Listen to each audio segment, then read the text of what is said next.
Hello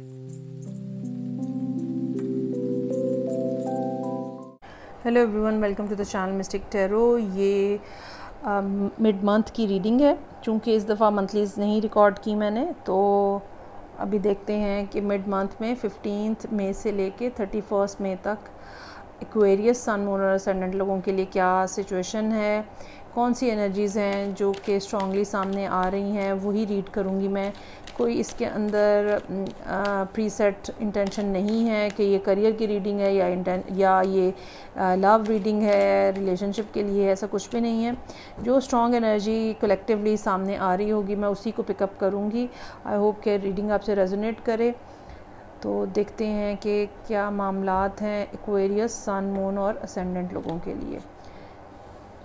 अच्छा जी, मेरे पास मौजूद है king of swords, hierophant, S of swords, queen of pentacles, 8 of cups, page of swords, devil का card है, हाई प्रीस्टेस का कार्ड है और किंग ऑफ वॉन्ड्स का कार्ड है।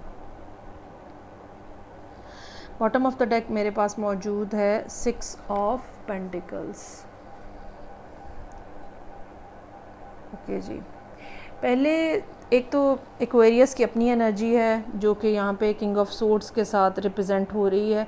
बहुत मैस्कुलिन एनर्जी है। एक्वेरियस लोग जो हैं वो काफ़ी एक्शन ओरिएंटेड हो सकते हैं इस ड्यूरेशन के दौरान। जिसके साथ आप डील कर रहे हैं, either that person can be an earth sign, specially Capricorn या वर्गो। लेकिन इससे ज़्यादा मुझे ये महसूस हो रहा है कि ये इस पर्सन की एनर्जी है जो कि बहुत ज़्यादा अपने ऊपर, अपने काम के ऊपर, अपनी वेलबींग के ऊपर, वो लोग जो डायरेक्टली इस पर्सन से रिलेटेड हैं, फैमिली हो सकती है, डिफरेंट सिनेरियोज़ में डिफरेंट लोग होंगे, तो ये ज़्यादा उन लोगों की तरफ जो है वो मतवज्जो है और आपकी तरफ इनका कोई ध्यान नज़र नहीं आता। इस बात का भी चांस है कि आप लोगों की आपस में कोई कॉन्वर्सेशन नहीं हो रही होगी, क्योंकि आप अपने मूड में कह लें कि हैं और यू आर नॉट टॉकिंग, और टू सम एक्सटेंट आपके अपने इमोशंस जो हैं वो इस पर्सन के लिए हो सकता है कि बड़े कोल्ड हो चुके हों या डेड हो चुके हों। दूसरी तरफ ये पर्सन भी जो है ये किसी तरह से कम्युनिकेशन करने के मूड में नज़र नहीं आ रहा, या शायद इन्होंने जितनी एफ़र्ट करनी थी ये कर चुके हैं, क्योंकि 8 ऑफ कप्स मौजूद है। ओवरऑल सिचुएशन में डिसअपॉइंटमेंट का फैक्टर है जिसने मजबूर किया है इस पर्सन को कि ये खामोश हो जाए। ये भी पॉसिबिलिटी हो सकती है कि आपकी कुछ बिहेवियर्स इस किस्म के हैं, either you have some sort of, आप ये कह लें कोई सब्सटेंस अब्यूज़ हो सकता है, वर्कहोलिक हो सकते हैं आप, कोई ना कोई ऐसी नेगेटिव ट्रेट आपके अंदर मौजूद है जो कि इस पर्सन को जिसने ट्रिगर ऑफ कर दिया है। ये भी पॉसिबिलिटी हो सकती है कि ये एक 3 पार्टी सिचुएशन हो जिसके अंदर जो है वो इस पर्सन ने ये रियलाइज़ किया है कि they should not stay here any more. तो कुछ इस तरह की सूरत हाल जो है ना वो यहाँ पे नज़र आ रही है। अगर हम कार्ड्स को ऐसे सीक्वेंस में रीड करें तो king of swords, hierophant, S of swords, ऐसा महसूस होता है जैसे आपने रियलाइज़ किया कि आपकी लाइफ के अंदर सबसे इम्पॉर्टेंट चीज़ क्या है, और वो या ये कि आपका मेन एम लाइफ के अंदर क्या है, या आपकी प्रायोरिटी लिस्ट में टॉप ऑफ द लिस्ट क्या है। और ये रियलाइज़ करने के बाद जैसे आपने अपने लिए थोड़ा सा रास्ता बदल लिया, और हो सकता है कि आप दोनों जो हैं वो पहले अच्छे रिलेशनशिप में हों और उसके बाद एक्वेरियस लोगों ने अपने आप को सेपरेट कर लिया। लेकिन over a period of time ऐसा महसूस होता है जैसे आपको ये बात रियलाइज़ हुई है कि दिस वाज योर मिस्टेक और आपको ये नहीं करना था।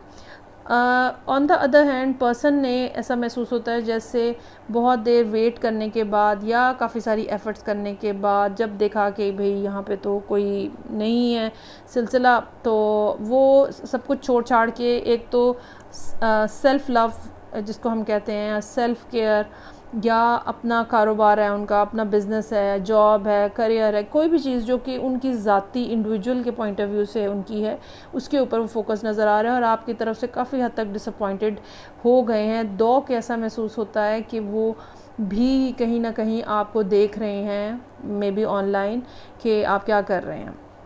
अब इस सारे सिचुएशन के अंदर कोई ना कोई एक नेगेटिव एस्पेक्ट जो है वो मौजूद है, और ये नेगेटिव एस्पेक्ट जो है ये हिडन हो सकता है।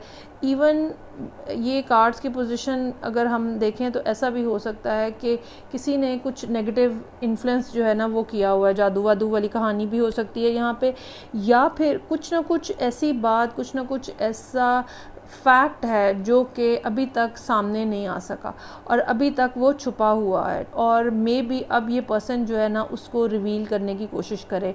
ये पर्सन से मेरी मुराद एक्वेरियस है।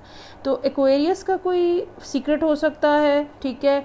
अच्छा, ये भी हो सकता है कि एक्वेरियस की ये हिडन फीलिंग्स हो टुवर्ड्स दिस पर्सन जो कि अब रिवील होने जा रही हैं, क्योंकि किंग ऑफ सोर्ड्स जो है वो किंग ऑफ वॉन्ड्स में चेंज हो रहा है। किंग ऑफ सोर्ड्स की में सिर्फ और सिर्फ लॉजिक होती है, ब्रेन होता है। किंग ऑफ वॉन्ड्स में एक्शन होता है, अट्रैक्शन होती है, फिज़िकल एस्पेक्ट जो है वो बहुत प्रोमिनेंट होता है। डेविल और किंग ऑफ वॉन्ड्स के साथ ये भी फील हो रहा है कि एक्वेरियस लोग जो हैं किसी ऐसे पर्सन की तरफ जाना चाहते हैं जहाँ पे फ़िज़िकल अट्रैक्शन जो है आप दो लोगों के दरम्यान में बहुत ज़्यादा है। सो कैसे पैचअप होगा, ये बात गौरतलब है।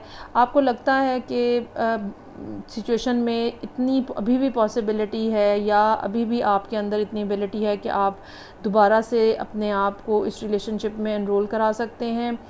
लेकिन क्वीन ऑफ कप्स का कार्ड हमें ये बता रहा है कि ये जो पर्सन है ये इमोशनली बहुत सेंसिटिव हो सकता है। सो अब की बार अगर ये आपकी तरफ आएंगे तो हो सकता है कि ये कुछ कंडीशंस लगाएं आपके ऊपर, और फिर उसके बाद जो है वो ये आपसे कोई रिलेशनशिप दोबारा से बिल्टअप करना शुरू करें, क्योंकि पिछले एक्सपीरियंस में नज़र ये आ रहा है कि, या जो पिछला आप लोगों का फेज़ था रिलेशनशिप उसमें नज़र ये आ रहा है कि ये काफ़ी ज़्यादा डिसअपॉइंटेड हो के इस सारी सिचुएशन से बाहर निकले हैं और बहुत ज़्यादा हर्ट भी हैं। तो अब आपको इस सब मामलात को ठीक करने के लिए बहरहाल काफ़ी ज़्यादा एफ़र्ट करनी पड़ेगी। सिर्फ़ फ़िज़िकल कांटेक्ट, सिर्फ़ फ़िज़िकल इंटिमेसी शायद इस पर्सन के लिए अब इनफ नहीं होगी, ये बात ज़हन में रखिएगा। सो ये थी रीडिंग जो कि एक्वेरियस लोगों के लिए थी 15 से 31 मई तक। फ़ीडबैक का मुझे इंतज़ार रहेगा। मैं आपसे नेक्स्ट रीडिंग से फिर मिलूँगी। अपना ख्याल रखिएगा। खुदा हाफ़िज़।